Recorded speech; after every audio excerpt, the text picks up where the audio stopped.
With 1,000 plus games released for the Dynamo handheld, there are more than a handful of games on the Nintendo 3DS that got overlooked at time of release in favour of games like New Leaf, Mario Kart and Kasploosh? Right, let's stop dragging this intro on and open with...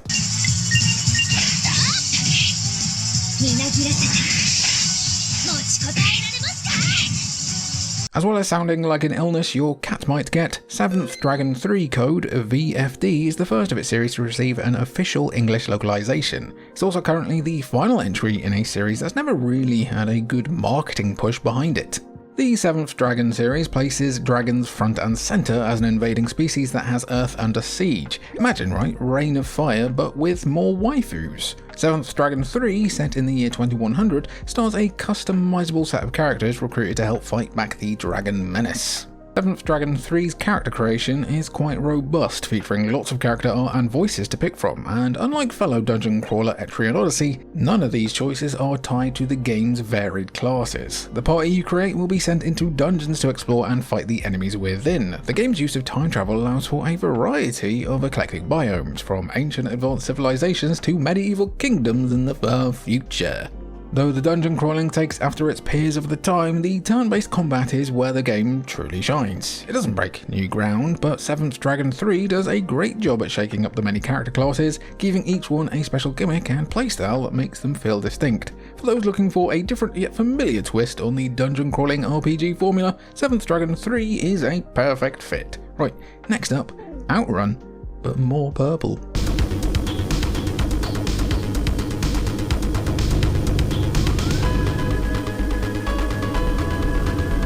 Is Mario Kart 7 not your style? Do you prefer something a little more old school, perhaps a tad more Sega?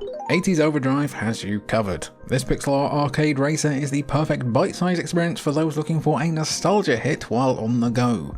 Just like Outrun itself, this is racing distilled to its purest form. Career mode sees you buying, repairing and upgrading cards to use in 35 different races, while Time Trial has you race against the clock to the end of a stage, with multiple paths to choose from along the way. The game looks brilliant and that gorgeous pixel art really pops. It also has some slapping electro music you'd expect from a modern retro homage, and although 80s Overdrive is also available on Switch and Steam, the 3DS version does have one surprising draw. It makes good use of the 3D effect, something that most other games on the platform never really try to do. Not too much to waffle on about here. Ultimately, 80s Overdrive is just a very solid bit of arcade racing without much fat on the bone that's worth dipping into if you miss 16-bit racers. And if you have a particular type, you might like this next game.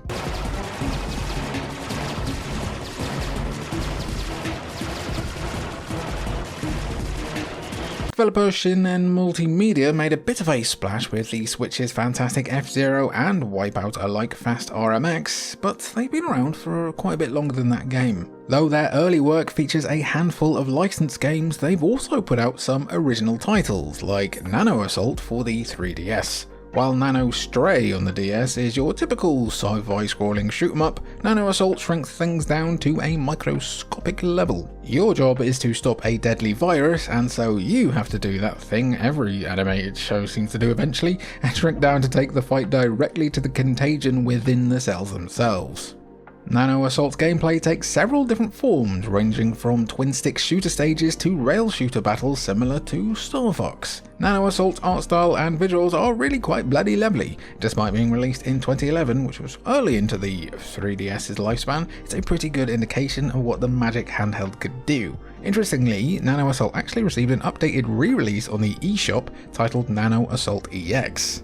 This version of the game smoothed out the controls a touch, added Circle Pad Pro support, and brought in some new content, such as a survivor mode. The eShop shutdown though has sadly made that version unavailable, but the original Nano Assault at least got a physical release. If only the eShop was kept alive in some unofficial way.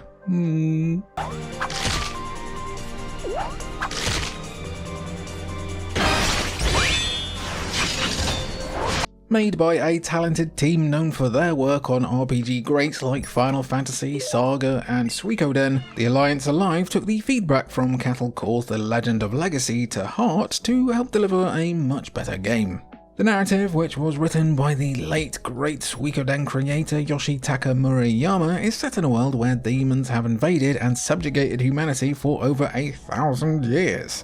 As the name might suggest, the Allies Alive stars an ensemble cast that seeks to overthrow demon rule. The divided focus on many characters allows the game to flesh out its world in ways that other RPGs can't, and it makes for a surprisingly thrilling narrative. The turn-based combat features a formation system where your placement of the characters matters just as much to your strategy as your stats, gears, and abilities. There's no traditional experience system here, interestingly, as instead the characters will randomly learn new abilities as they continue to use their weapons, and their stats gradually and directly increase after battle. Though the game was released very late into the 3DS's lifespan, it would find new but not massively successful life just over a year later with releases on Switch, PS4 and PC, so at least this is one interesting 3DS game that wasn't crushed into dust.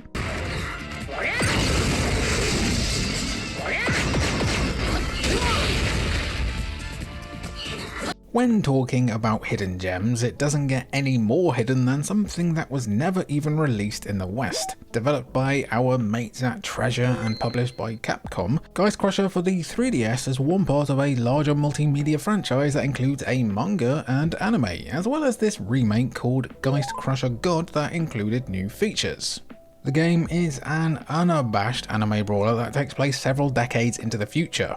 Humanity has discovered a special kind of metal called Guy Metal and has begun mining it for industrial use. Eventually, though, the world came under attack by creatures known as Geists, who were encrusted in that metal. To fight back, an organization known as the Geist Crusher Garrison developed and deployed a special armor called Geist Gear to empower its fighters. There's a lot of geisting going on here, guys. Geist Crusher God plays like God Eater or Monster Hunter, and that's very intentional, with a mission-based structure that involves hunting down geists. There are multiple weapon types to use, as well as different geist gears to equip. There's even a Toys to Life system, where figures can be attached to the 3DS to unlock new gear, and it's about as gimmicky as all those things were back in the day. It's really not the greatest game ever or the deepest thing ever, but if you're looking to make things die on a screen for a couple of hours, you could do a lot worse. Sadly, Geist Crusher as a franchise bombed hard in Japan, and Capcom previously ruled out a localization of the game, leaving the IP to languish in obscurity. This is also, and this is hard to believe, Treasure's most recent game, having been released over a decade ago.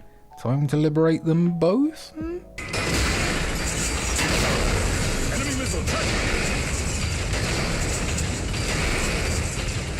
Cool, check out that art style, eh? Liberation Maiden's characters were designed by Yosuke Kozaki, who would later work on the beloved Fire Emblem Awakening. The game's director, though, was none other than Goichi Suda himself, otherwise known as Suda51. Despite Suda51's involvement, the game's story is far more straightforward than his usual fare. A massive nation known as the Dominion has invaded Japan, and after her present father is assassinated, Shoko Ozara takes his place and charges into battle to protect her country. So yeah, it's a bit out there, but it's basically American Pie as far as Suda51 is concerned. Liberation Maiden's shooter gameplay absolutely calls to mind something like Panzer Dragoon. The touchscreen is used to move a reticle around the top screen, and on releasing that stylus, you'll fire a volley of missiles at everything you've marked. Stages consist of 3 lesser targets that must be taken down to reach the boss at the end of the stage. Though there are optional objectives along the way, the simple formula might have become just a tad repetitive, but Liberation Maiden is a very short game that can be finished in about an hour or two. It's one of them games you'd be very glad to pick up for a mid-afternoon session, but wouldn't be pleased if you'd spend more than like a tenner on it. Interestingly enough, not only did Liberation Maiden end on a cliffhanger, but it received a direct sequel in Japan in the form of a visual novel developed by 5PB of Steins Gate fame. Liberation Maiden didn't get a physical release, so you're going to have to either find a weird man wearing a very long coat in an alley, or do a simple Google search and install some files. Tough choice.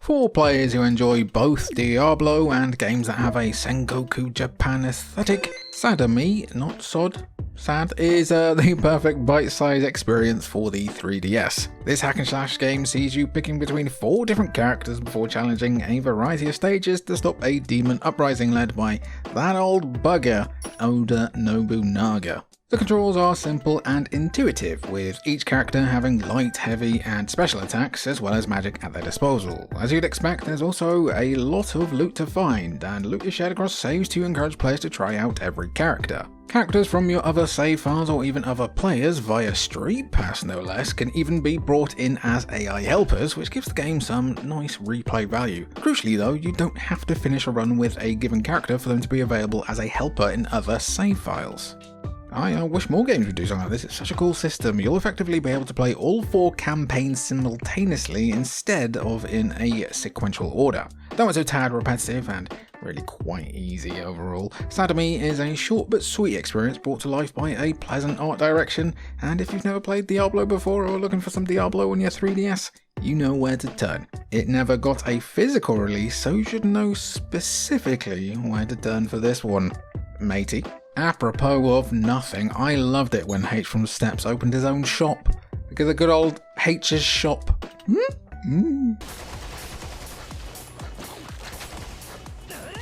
I have mentioned this before, but it was crazy that in the late 2000s and early to mid 2010s that there was a push from Japanese developers to cater to Western audiences, whether it meant creating new IPs or westernizing existing ones. Capcom's Lost Planet series was one such attempt, and though the IP is now pretty much forgotten, it was actually somewhat popular in its heyday. So much, in fact, that it ended up doing a 180 on its westernization, which is pretty remarkable. The Lost Planet games are third-person shooters with a grounded art style and a premise you've probably heard before. Okay, so humans expand to space and attempt to colonize a new planet and end up going to war with a hostile alien species.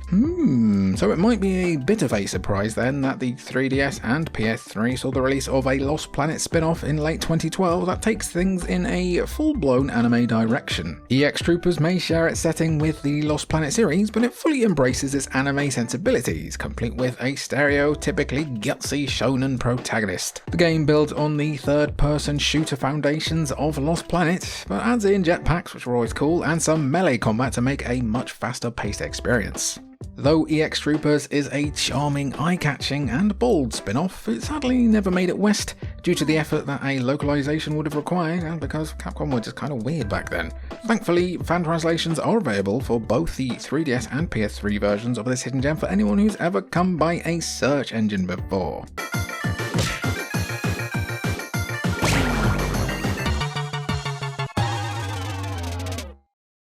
The 3DS is known primarily for its 3D screen gimmick. Well, I mean it is in the name, but Nintendo also managed to cram some augmented reality tech into the beast. And using that tech, developer Genius Sorority, which is an amazing name, brought us the Denpa Men in 2012, with the more than slightly worrying subtitle of They Came by Wave.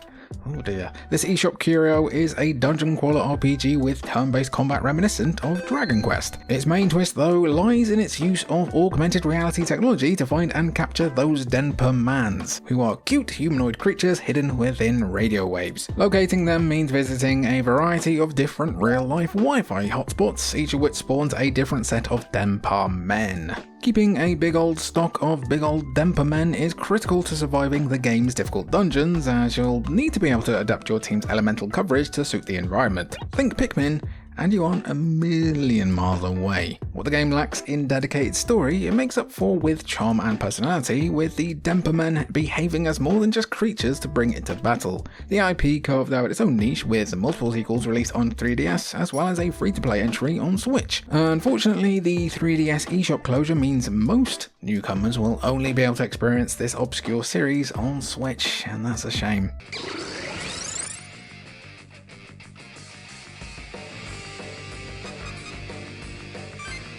Fans of both SMT and Fire Emblem will find a lot to love about the Devil Survivor games. These strategy RPG spin-offs combine tactical gameplay, demon fusion, and conflicting ideologies with a stronger cast of characters than what you'd find in most mainline SMT titles. As someone who played SMT 5, Vengeance, they literally had to add DLC to add some actual story into it, that's true.